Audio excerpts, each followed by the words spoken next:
ਪਵਨ ਗੁਰੂ ਪਾਣੀ ਪਿਤਾ ਮਾਤਾ ਧਰਤ ਮਹਤ.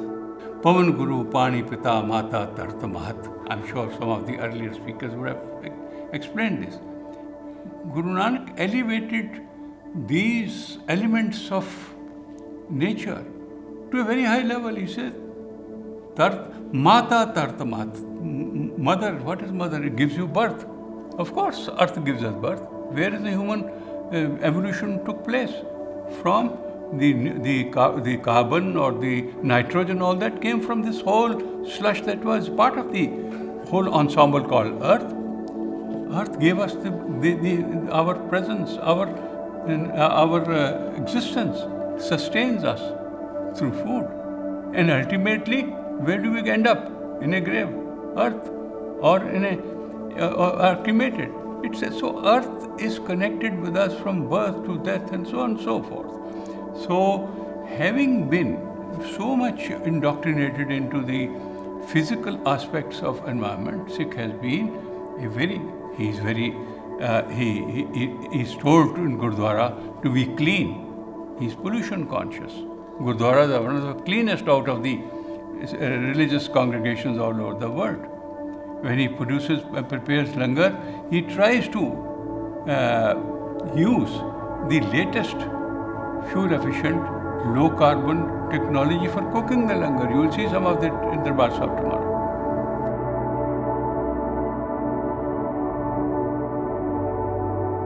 There is a saying, there is a rhyme which says, Sagal vanaspat mein baisantar, sagal doodh mein ghiya, ooch neech mein jyot samani, ghat ghat madho jiya. Scripture is saying that entire plantation, the plant kingdom, has fire in it. Sagal doodh mein ghiya. There is not a milk which is without ghee or fat. Sagal vanaspat mein baisantar. Baisantar means fire. Vanaspati is the plant kingdom. Entire plant kingdom has fire in it. There is not a milk which is without fat, which is once again energy. Sagal doodh mein ghiya, ooch neech mein jyot samani. Whether you are high up or you're low down, the spirit or the soul on you is the same, is equal, God-given. Ooch neech mein jyot samani, ghat ghat madho jiya. And the Creator resides within you. He creates within the nature. Our basic aim of Sikhism is go natural, go green. Natural means on the body, whatever the God has given, we are not to change it. So we, as a Sikh, when I do my Bani and Bana, Bani means what I speak, Bana means what I wear or what I carry with me. This is a part of my dress. So we want to go as natural as possible, like with my full beard, the hairs, whatever the God has given. And there's a American stanza now, go green, go Sikh, go natural.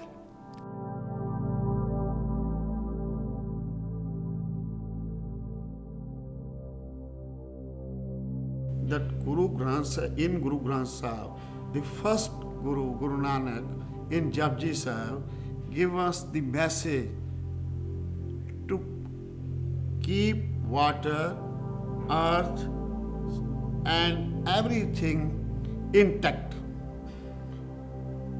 So to clean, no pollution, not even in our routine life and not even in the nature.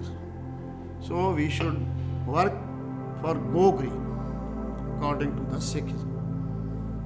In Harimandir Sahib, if you go and look at it, it is the perfect example of what environmental issues were addressed centuries ago, 400 years ago, when the place was built and Guru Granth Sahib brought there.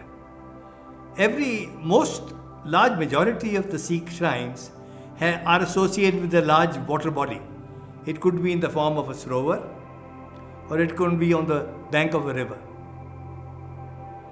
They are associated with meeting the essential needs of the pilgrims who come, so that they can wash their body, and having washed their body, they go and worship so that they can wash their soul, they can change their soul. I would like to share with you a composition of Bhagat Kabir regarding ecology and environment by way of his conversation with a gardener, with a she gardener. Now this lady, it seems, is engaged in plucking flowers and taking as an offering into the temple. So Bhagat Kabir freaks out on that. He says, Bhuli malani hai eo, mistaken is this gardener. Sat Guru jagata hai teo. The true Guru is a living master. Pati tora malani, pati pati jio. She plucks leaves, she plucks the bloom, but leaf by leaf, bloom by bloom is living. Pati tore malani, pati pati jio, jis pahan ko pati tore, for that stone for whom she plucks the living, so pahan nirjio, that stone is dead, is the refrain of this composition. In the first stanza, and I would move on from there, he says Brahmapati, she's a Hindu, so he uses that analogy of the Trinity. Brahmapati, Brahma, the creator, is the leaves, is as if the leaves. Bisanadari, Vishnu is the branches of the tree. Phool Sankaradev, the bloom, the flowers is Shiva. Teena Deva Pratak Tore, the three deities of yours are in front of you, living. Kare kiski se ho? Whose service you are engaged in? So be here, worship that lives in front of you, the tree that lives, the branches and the bloom. Celebrate here, celebrate life.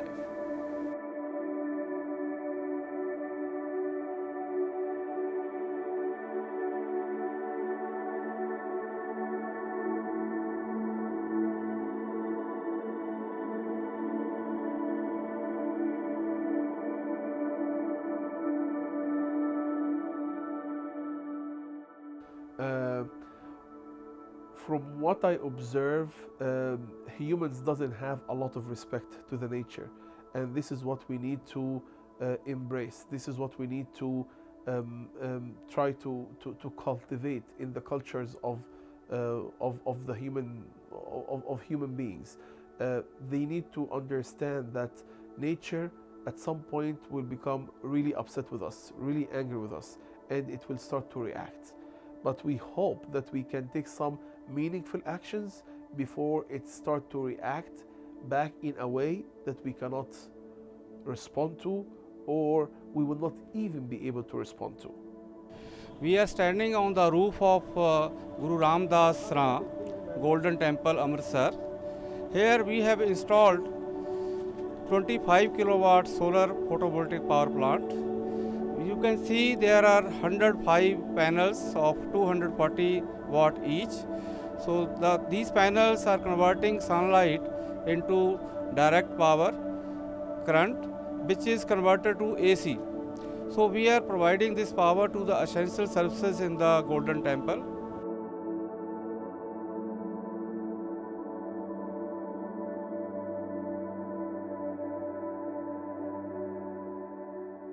And all different beliefs try to instill good habits and good behaviors for humans.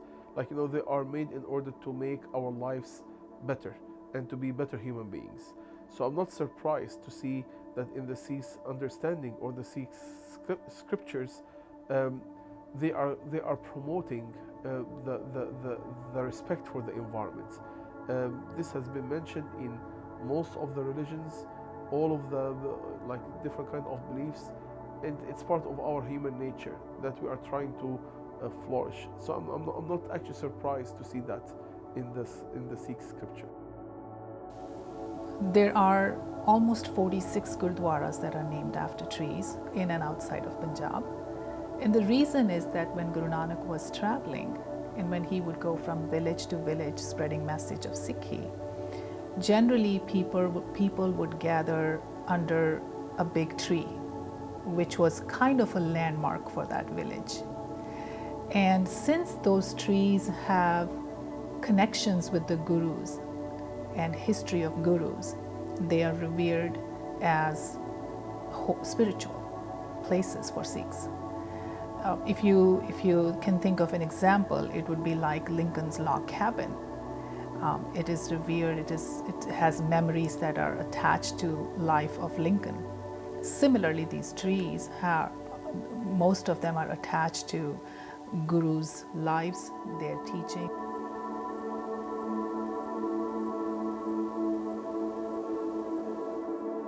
If one can, which is a universal message, then the message to remember is 3 words: Sat, Santok, Vicharu. Remember Sat, the Creator, the truth. Remembrance alone is not enough. The Sikh scriptures say, truth is high, yet higher is truthful living. So truth and truthful living is item number 1. Secondly, truth and truthful living to go into the stage of Santok. Santok means Santushti, it means contentment, it means tranquility, it means ripplelessness. And this comes if one meets the needs but not the greed. So therefore, use the resources only to the extent that you need to fulfill your needs and not your greed. And this thought will come only if you introspect. Introspect. What have I come here for and what am I doing?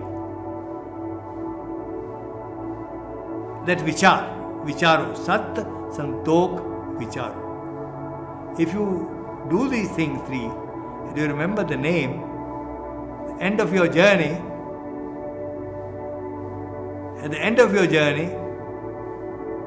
if the Lord Almighty so pleases, will make you a part of Him, what we call the Guru Prasad. It is not my actions which will take me to the feet of the Lord Almighty, but His grace. And this grace occurs if one follows the path of truthful living in synonymity with nature through love and compassion. One becomes nearer to the God, and the God Himself then decides. Therefore, love of humanity is utmost important during truthful living, whilst truthful living. Because says Guru Gobind Singh, Sach kaho sun leo sabhai, jin prem kiyo tin hi prabh payo. Sach kaho sun leo sabhai. Listen everybody, I am telling you the truth, that those who loved the Creator and His creation are the ones who were able to get to the feet of the Lord Almighty.